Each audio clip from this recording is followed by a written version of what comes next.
सांगलीमध्ये काही दिवसांपूर्वी एका 7 महिन्याच्या गर्भवती महिलेने आत्महत्या केली होती। सासरच्या मंडळींकडून वारंवार धर्मांतरासाठी तिच्यावर जबरदस्ती केली जात होती। या वारंवार होणाऱ्या छळाला कंटाळून या गर्भवती महिलेने आत्महत्या केली होती। सासरच्या निर्दयी लोकांकडून ऋतुजाला ख्रिश्चन धर्म स्वीकारण्यासाठी छळ केला जात होता। या घटनेमुळे सांगली जिल्ह्यात खळबळ उडाली होती। गुरुवारी रात्री भाजपाचे आमदार गोपीचंद पडळकर यांनी पीडित मुलीच्या कुटुंबियांची भेट घेत सांत्वन केले। यावेळी ख्रिश्चन धर्मांतरण करणाऱ्या फादरला सनसनीत इशारा दिलाय।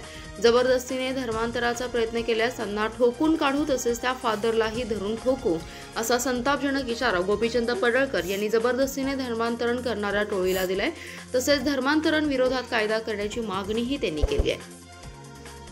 हिंदू धनगर समाजातील ऋतुजा पाटील,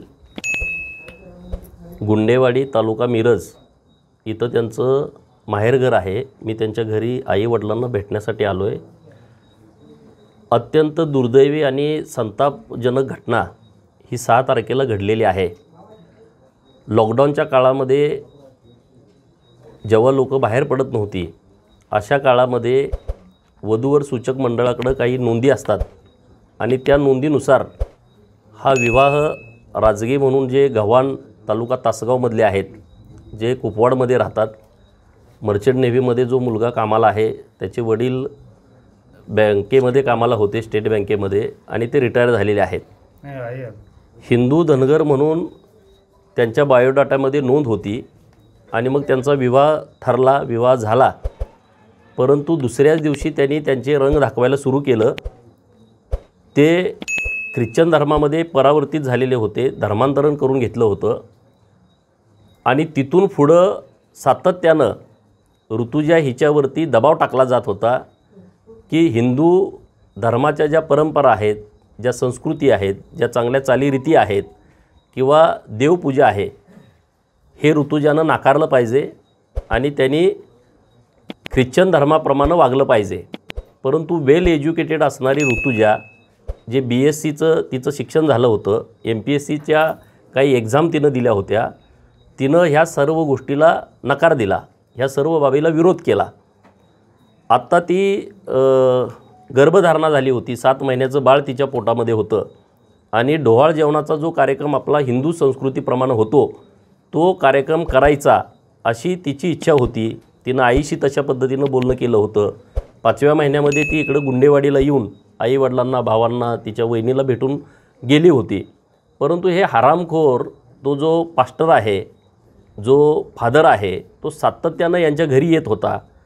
जेव्हा जेव्हा तिच्यावरती दबाव टाकण्याचा प्रयत्न केला, परंतु ती कोणत्याही दबावाला जुमानली नाही। तिनं हिंदू धर्माप्रमाणेच जे काही रीतिरिवाज होतील किंवा गर्भसंस्कार होतील, हे हिंदू धर्माप्रमाणे होतील। तुम्ही जरी तिकडे कन्वर्ट झाला असला तर तुम्ही तुमच्या पद्धतीनं तुमची काही ज्या रीती तुम्ही स्वीकारलेल्या आहेत ख्रिश्चन धर्मीयांच्या, त्या तुम्ही फॉलो करा, असं तिचं म्हणणं होतं। परंतु घरामध्ये कुठलीही घटना घडली तर हिच्यामुळं घडली। ही हिंदू धर्माप्रमाणे चालते, देवाची पूजा करते, उपवास करते, संकष्टी पाळते, असं सगळं झालं का तो पास्टर येऊन तिथं त्यांना सांगायचा आणि ते ह्या सगळ्या मुलीला त्रास द्यायचे। गर्भसंस्कार ही ख्रिश्चन पद्धतीनं करत नाही, या एका कारणासाठी तिला स्वतःला तिच्यावरती इतका मोठ्या प्रमाणात दबाव टाकला।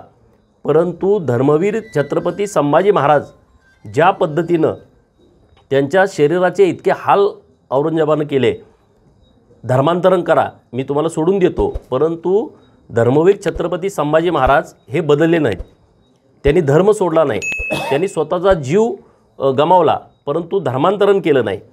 पुण्यश्लोक अहिल्यादेवींनी या देशामध्ये अनेक मंदिरांचा जीर्णोद्धार केला, धर्मासाठी इतकं मोठं काम केलं। ही तर अहिल्या कन्या होती ऋतुजा, तिनं ह्या सगळ्या गोष्टी मानल्या नाहीत आणि म्हणून तो जो पास्टर आहे तो सातत्यानं ह्या मुलीवरती आरोप करत होता। ही सैतानी वृत्ती जी आहे, म्हणजे बघा, आपण हिंदू धर्मामध्ये आहोत, हिंदू धर्मामध्ये महिलांना मानाचं स्थान आहे, तिला आपण एक शक्तीचं स्थान मानतो, शक्तीची देवता मानतो। ह्या धर्मांध लोकांच्यामध्ये महिलांना स्थान नाही आहे, महिलांना किंमत नाही आहे, कारण ते महिलांना दुय्यम वागणूक देतात। आणि म्हणून या ऋतुजानं जे काम केलं म्हणजे तिनं स्वतःचा जीव दिला परंतु धर्म बदलला नाही. म्हणजे आज जे महाराष्ट्रामध्ये सुरू आहे, आज जे देशामध्ये सुरू आहे, आम्ही रोज या विषयावरती बोलतो. एक धर्मांतरण सुरू आहे मोठ्या प्रमाणामध्ये. प्रत्येकजण येतो आहे हिंदू धर्मामध्ये आक्रमण करण्याचा प्रयत्न करतो आहे. प्रत्येकजण येतो आहे काहीतरी आमिष दाखवतो आहे आणि त्यांचं धर्म परिवर्तन करून घेतो आहे. लव जिहादसारख्या घटना घडत आहेत, लँड जिहादसारख्या घटना घडत आहेत. आणि म्हणून आम्ही सातत्यानं, आता मी इथं आलो आहे तर मी एका मोर्चाला गेलो होतो अहिल्यानगर जिल्ह्यामध्ये पाथर्डीमध्ये. तिथंच आज हा इतका मोठा हजारो लोक तिथं एकत्रित आली होती. ऋतुजा हे नवीन पिढीच्या समोर, हिंदू धर्माच्या समोर एक आदर्श आहे. आणि म्हणून आम्ही आता सर्वांनी ठरवलं आहे महाराष्ट्र सरकारनं एक धर्मांतर विरोधी कायदा तयार केला पाहिजे. आणि जोपर्यंत हा कायदा होत नाही तोपर्यंत नारी ही शक्तीची देवता आहे. कोणत्याही गोष्टीचं जर अनुकरण करायचं म्हटलं तर महिलांच्याकडे आपण मोठ्या प्रमाणामध्ये आदर्श म्हणून बघतो. म्हणून शक्ती ऋतुजा या बॅनरखाली, शक्ती ऋतुजा या बॅनरखाली महाराष्ट्रभर मोर्चे होतील. आणि त्यातला पहिला मोर्चा, कॅन्डल मोर्चा हा सांगलीमध्ये 17 तारखेला सायंकाळी आम्ही करणार आहोत. आणि त्या मोर्चाची मागणी एकच आहे की या महाराष्ट्रामध्ये धर्मांतरण विरोधी कायदा करा, नंबर 1. नंबर 2, ऋतुजा आणि ऋतुजीच्या पोटातलं बाळ म्हणजे 2 जीव गेलेले आहेत. ही आत्महत्या नाही, हा मर्डर आहे. हा जो पास्टर आहे, ह्या घरातला तिचा नवरा असेल, तिची सासू असेल, तिचे सासरे असतील किंवा अन्य नातेवाईक तपासामध्ये पुढे येतील, ह्यांनी घडवून आणलेला हा दुहेरी खून आहे. आणि म्हणून यांच्यावरती कडक कलमं लावली पाहिजेत. हुंड्याचं मागणी त्यांनी केलेली होती, त्याचं कलम लावलं पाहिजे. या पास्टरला यामध्ये गुन्हेगार करून त्याला अटक केलाच पाहिजे. त्याला जर अटक नाही केला तर ही सांगली शांत राहू देणार नाही आम्ही. हा अत्यंत महत्त्वाचा विषय आहे. आता जिल्हा नियोजनाची बैठक पण 16 तारखेला आहे. एसपींना मी ह्या विषयावरती जाब विचारणार आहे. मी आता यांच्याकडून सगळी जी माहिती घेतली, 2.5-3 तास त्यांनी गुन्हा दाखल करून घेण्यासाठी वेळ लावला. कारण जी गोष्ट घडली आहे, जी घटना घडली आहे, ती घटना रेकॉर्डवरती आणायला काय अडचण आहे. आपण कायद्याच्या देशामध्ये राहतो, आम्ही संविधानाला मानतो, आम्ही कायद्याला मानतो. धर्मांतरणासाठी जर आमच्या मुलीनं आत्महत्या केली असेल तर ती रेकॉर्डवरती आणण्यासाठी का पोलिसांनी टाळाटाळ केली, हे सगळे विषय हे परवाच्या बैठकीमध्ये घेणार आहेत. मी SP साहेबांना आपल्या माध्यमातून हीच विनंती करतो आहे की तुम्ही तात्काळ यांच्यावरती कलम वाढवा, नंबर 1. नंबर 2, त्या परिसरामध्ये जेवढे CCTV फुटेज आहेत ते सगळे CCTV फुटेज मागच्या 6 महिन्यातले चेक करा. त्या घरी कोण येत होतं, तो पास्टर किती वेळा आला, त्यानं किती वेळा या घरामध्ये दबाव टाकला. तर ह्या सगळ्या गोष्टी ह्या समोर आणण्याची आवश्यकता आहेत आणि त्या आणल्याच पाहिजेत.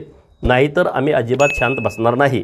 आणि हे हरामखोरपणा जो केला आहे, हिंदू धनगर म्हणून तुम्ही लग्न लावून घेता आणि परत तिथं नालायकपणा करता. तुम्ही परत त्या मुलीवरती दबाव टाकता की तू धर्मांतरण केलं पाहिजे, तू सगळ्या ज्या पद्धती आहेत आमच्या हिंदू धर्माच्या देवपूजेच्या असतील, वेगळ्या चालीरीती आमच्या ज्या आहेत त्या तू पाळल्या नाही पाहिजेत, अशा पद्धतीचा जो दबाव टाकलेला गेलेला आहे, हे सगळी नीच कामं आहेत.